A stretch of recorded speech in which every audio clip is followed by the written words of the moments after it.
I'm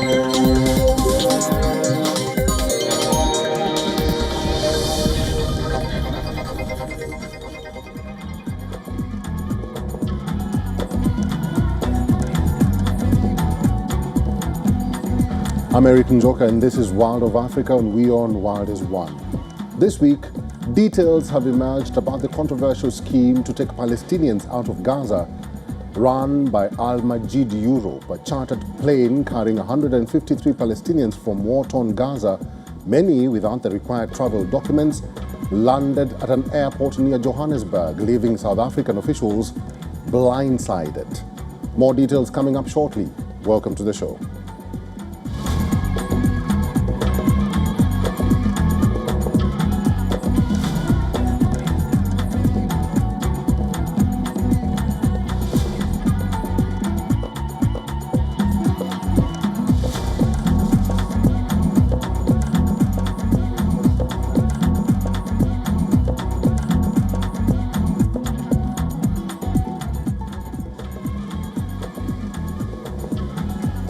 We begin from the Sahel. By waging an economic blockade and attacking fuel convoys in a bid to strangle Mali's economy, the jihadist group JNIM has become the arch nemesis of the junta, weakening the central government in an unprecedented way. The Al-Qaeda-linked group for the support of Islam and Muslims is the most significant threat in the Sahel, according to the United Nations. But what does the group want, and who is behind it? Here's a report.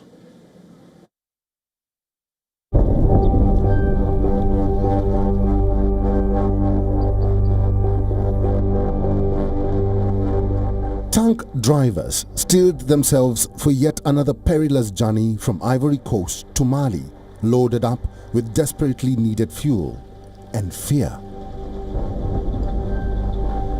We place ourselves in a God's hands, and if we die, it is for the good cause. Even before they hit the road, the mere mention of a four-letter acronym is enough to scare Baba and his fellow drivers. JNIM, the Al-Qaeda-linked group to support Islam and Muslims, known by its Arabic acronym, declared 2 months ago that no tanker would cross into Mali from any neighboring country. Hundreds of trucks carrying goods from the Ivorian economic hub Abidjan or the Senegalese capital Dakar have since been set on fire. The JNIM's strategy of economic jihad aims to choke off Mali's capital Bamako and the ruling military junta, which seized power in back-to-back coups in 2020 and 2021. The fuel blockade has made everyday life in the West African country all but impossible. The jihadists are trying to suffocate Bamako through the blockade we have seen in the Kays region. The Kays region, which is very, very important from a strategic point of view, but also from an economic perspective, produces more than 80% of Mali's gold.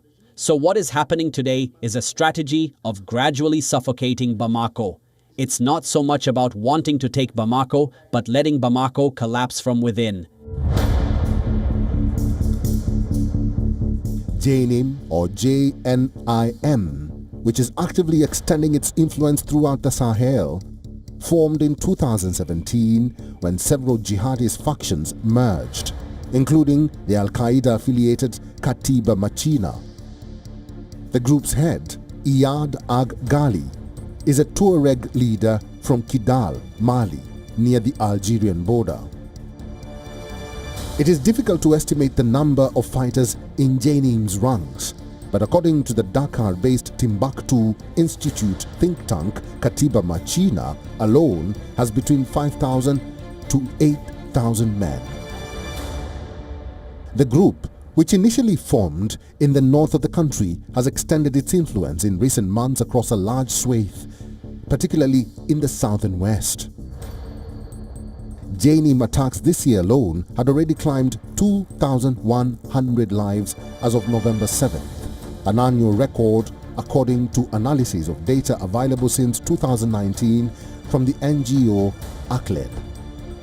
The group's activity in the southern half of the country has also been unprecedented, with 271 attacks since September alone.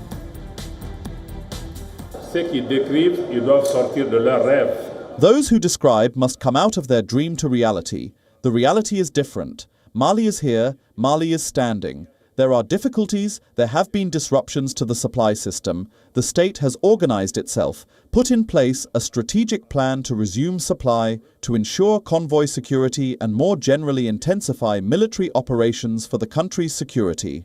And gradually, you see hundreds of trucks arriving daily to resume supplying Bamako and other localities. And we will maintain these efforts. Mali's media regulator, the HAC, suspended French broadcasters LCI and TF1 over allegedly using unverified statements and falsehoods regarding jihadists in this Sahelian country. The military junta has suspended several media outlets, particularly foreign ones, and silenced or imprisoned journalists and other critical voices. One of JNIM's driving goals is the establishment of Sharia, the Islamic legal code. The jihadists have additionally imposed new rules on travelers requiring separation of men and women, particularly on public transportation, and requiring women to wear veils. But overall, its objectives remain unclear. The possibility of JNIM taking Bamako, Mali's capital, with a population of nearly 3 million, seems unlikely at this stage, according to observers, as the jihadists lack military or governance capabilities. Africa Bureau, WION, World is One.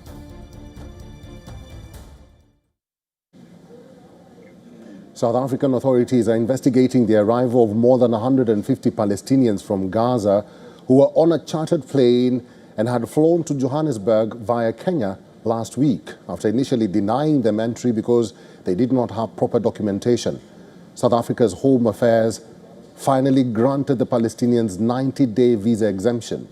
Our correspondent, Carlden Ongmu, has more details.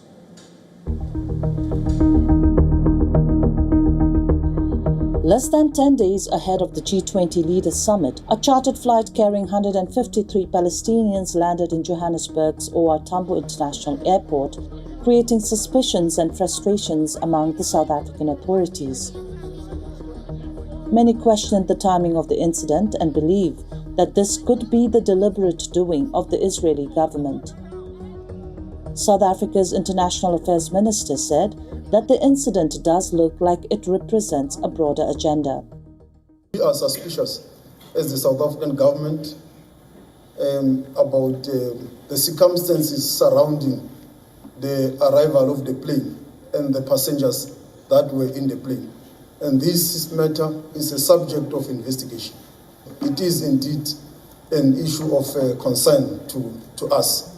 It does look like it represents a broader agenda to remove Palestinians from Palestine into many different parts of the world, and is a clearly orchestrated operation. After the Palestinians landed at OR Tambo International Airport, it caught much media attention because the passengers were not allowed to deboard from the aircraft for 12 hours, causing frustrations and anger. However, after 12 hours of ordeal, 150 Palestinians were granted a 90-day visa exemption. South African President Cyril Ramaphosa said they cannot be returned back on humanitarian grounds. And these are people from Gaza who somehow mysteriously were put on a plane. It does seem like they were being, flushed out. We will get the details later, but from a humanitarian point of view, we could not return them. So far, South Africa has seen 2 such planes arriving carrying Palestinians. An Israeli daily revealed that a shadowy organization operated by a dual Israeli-Estonian national was behind that flight, along with several others chartered for those seeking to flee Gaza. The organization was selling Palestinian seats on chartered flights heading to far-off countries such as Indonesia, Malaysia, and South Africa for around $2,000. South Africa, under international law, would be obligated to allow them in, documented or undocumented. And this would mean that they would be issued with a Section 22 form, which would allow for them to then apply for asylum in South Africa and legally be allowed to stay in South Africa. Without that, if they had asked for visitation, this is where the question arises as to whether their documentation was adequate enough. Israel's Prime Minister Benjamin Netanyahu has previously repeatedly spoken about resettling Palestinians from Gaza voluntarily, a move that has been criticized by Palestinians, human rights groups, and many in the international community. South Africa has said it does not want to receive any more chartered flights carrying Palestinians days after the controversial arrival of 153 passengers from Gaza in the country. Authorities have said investigations are ongoing and many aspects of their arrival remain unclear and disputed. South Africa is just days away from hosting leaders from G20 countries, and many suspect the timing of the arrival of these planes. Some say this could be Israel's way of trying to distract South Africa from hosting a successful G20 leaders summit, which is scheduled for the coming weekend. This is Kaldan Omo from Johannesburg, South Africa for WION World is One. Nigeria's new Museum of West African Art, MOA, has found itself mired in controversy, which has put a halt to its plan to open its doors to the public for the first time in the ancient Benin city. What started as an effort to house the returned Benin bronzes has turned to a dispute over its name, ownership, and funding. Here's a report from our correspondent, Louisa Olani.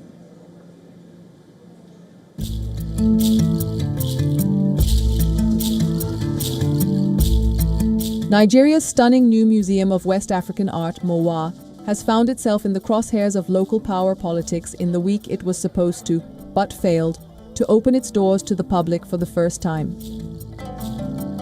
The 6-hectare campus sits in the heart of Benin City, capital of the southern state of Edo. It has been 5 years in the making and is envisioned to celebrate both the past and the present in the region. Famous for the Benin bronzes, artworks looted from the city's royal palace by British soldiers in the 19th century. The project has been the brainchild of businessman Philip Iheanacho, now MOA's executive director.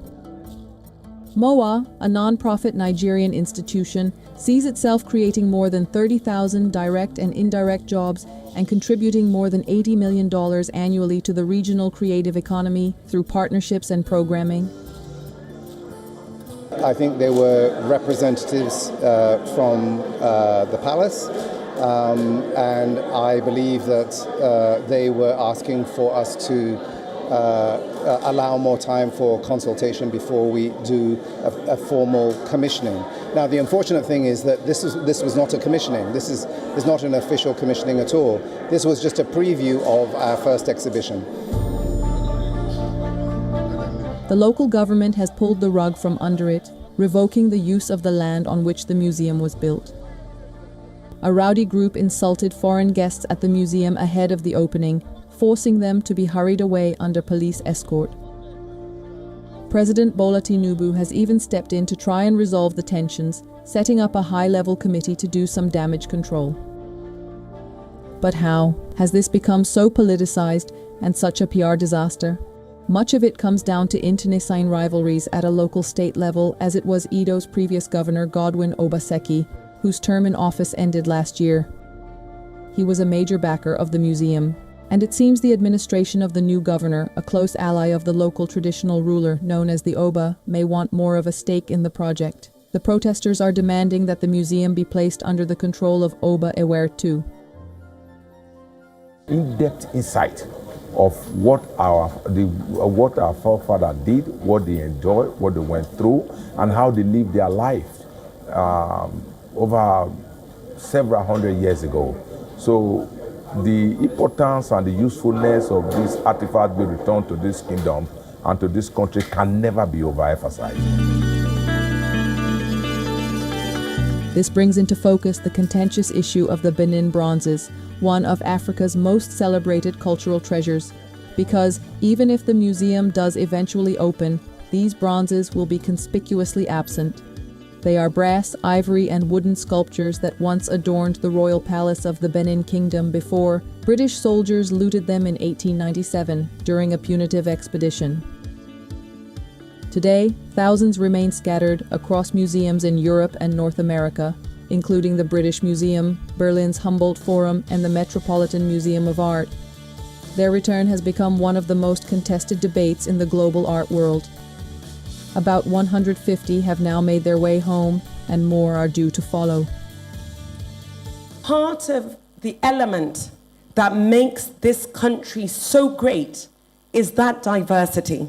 And within that diversity, that extra element that pushes us over the totem pole of being one of the greatest nations on earth is what the Benin Kingdom was able to contribute to this country in terms of its heritage and its cultural expression. There are fears.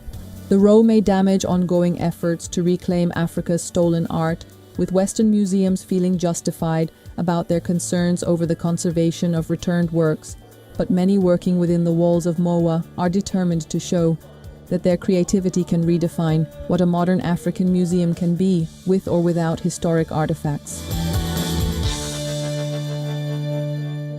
A place built with high hopes of becoming a global hub for West African art, especially as a home for the repatriated Benin bronzes, was rebranded to MOA, seen by critics as erasing Edo and royal identity. These led protesters loyal to the monarch to disrupt an official opening billed for November 11.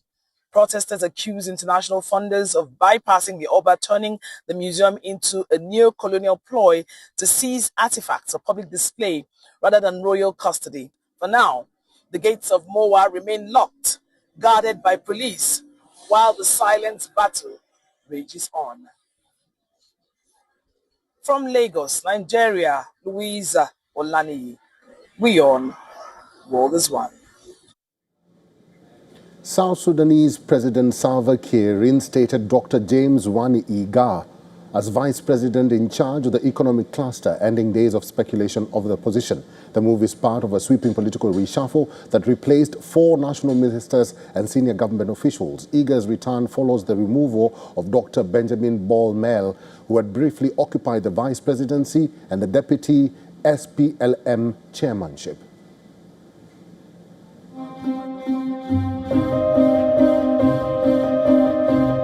South Sudan's leader, Salva Kiir, in a shock move, has dismissed one of his vice presidents, Benjamin Ball-Mel, who had been tipped as a possible successor.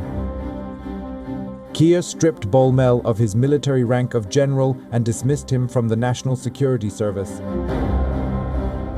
He also sacked the central bank governor and the head of the Revenue Authority, both considered close allies of Ball-Mel. No explanation was given for the dismissals, which were announced in a decree broadcast on state television. In accordance with the provisions of Article 26(1)(b) and I of the SPLM Constitution 2008 as amended, I, Salva Kiir Mayardit, chairperson of the SPLM party, do hereby relieve Comrade Dr. Benjamin Ball-Mel as the first deputy chairperson of the SPLM party. 47-year-old Ball-Mel showed no animosity in his response to the sacking. In a letter to the president, he wrote, quote, "I extend my deepest gratitude to you for granting me the privilege to serve the people of South Sudan as vice president." Ball-Mel added, "I have full confidence that South Sudan and the SPLM will continue to rise under your stewardship." Ball-Mel was only appointed vice president in February, replacing James Wani Iga, a veteran politician and general. He was also elevated to become the first deputy chairman of the SPLM, which analysts believe gave him more powers and positioned him as a potential successor to the 74-year-old Kiir. Bolmel's promotion came despite the US placing sanctions against him for alleged corruption in 2017, which were renewed earlier this year. Bolmel has never directly responded to the corruption accusations against him. I accept this assignment not as a personal honor, but as a solemn call to duty. I pledge to serve with loyalty, discipline, and full commitment to your leadership, through which the SPLM has evolved and continues to prevail as the driving force in South Sudan's political landscape. To our new duty, I say this to them. Your appointment is not a reward, it is a responsibility. You have been given yourself not to rule.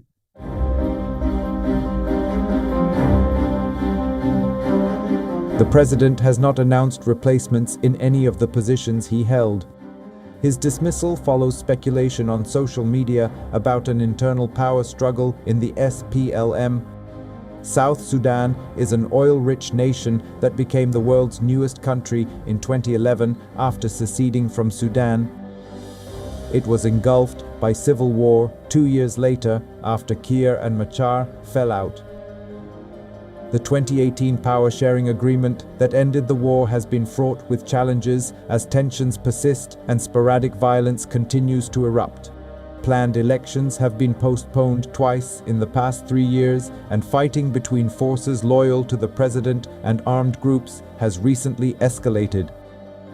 Machar was sacked as vice president and arrested earlier this year, and in September charged with murder, treason, and crimes against humanity in a move seen as aggravating tensions and sparking fears of renewed civil unrest. Africa Bureau, WION World is One. The Democratic Republic of Congo and the Rwanda-backed M23 militia signed a new peace framework in Qatar aimed at ending the fighting that has devastated eastern DRC. DRC and M23 signed one ceasefire deal and an earlier framework in July, but each side has accused the other of breaking the truce.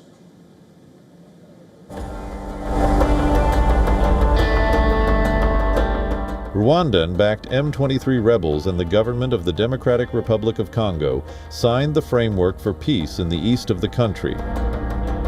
The ceremony was held in Qatar, which along with the US and the African Union has been trying to mediate an end to decades of conflict in the resource-rich region. Earlier this year, the M23 captured the eastern region's main cities of Goma and Bukavu. Previous attempts to secure peace have failed.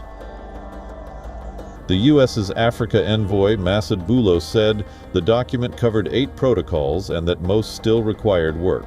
He also acknowledged that prisoner exchanges and ceasefire monitoring had been slower than originally hoped.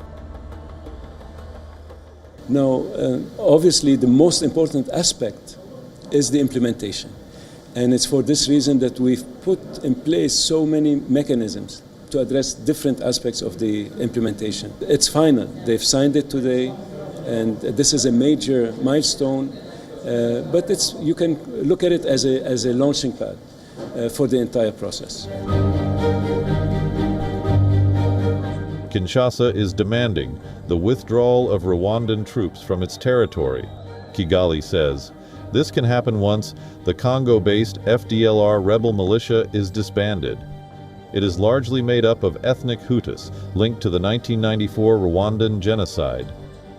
The new framework also addresses humanitarian access, the return of displaced people, and protection of the judiciary. Boulos is quoted as saying it builds on a declaration of principles signed by the two sides in Doha in July, as well as a deal made in the same city last month on the monitoring of an eventual ceasefire. Before that, in June, talks between Rwanda and DRC brokered by Washington resulted in the signing of a peace deal that was hailed by U.S. President Donald Trump as a glorious triumph, but was swiftly violated by the warring parties. The M23 is one of the biggest parties in this conflict, but was not directly involved in the U.S.-brokered ceasefire deal. It has always favored the talks mediated by Qatar, saying they will address the root causes of the conflict. Congo will remain one and indivisible. Those who preach balkanization be damned. So we're here today to celebrate a glorious triumph, and that's what it is, for the cause of peace.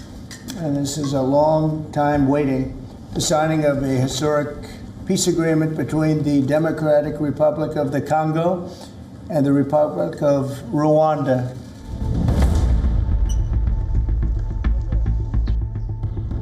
Since January, thousands of people have been killed and hundreds of thousands of civilians forced from their homes. After the loss of territory, the government in Kinshasa had turned to the U.S. for help, reportedly offering access to critical minerals in exchange for security guarantees. Eastern DRC is rich in coltan and other resources vital to the global electronics industries. Rwanda denies supporting the M23, despite overwhelming evidence, and insists its military presence in the region is a defensive measure against threats posed by armed groups like the FDLR.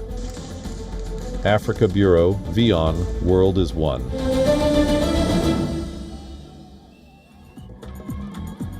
And that's all the buzz in Africa this week. Thank you for watching this week's episode of World of Africa on WION World is One. I'm Eric Njoka. I will see you on the next episode.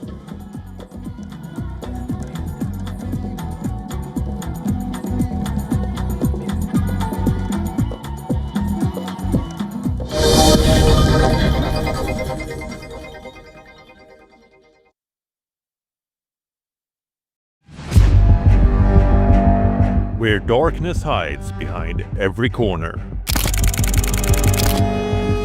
Where the truth is stranger than fiction. A show that dives deep into the stories which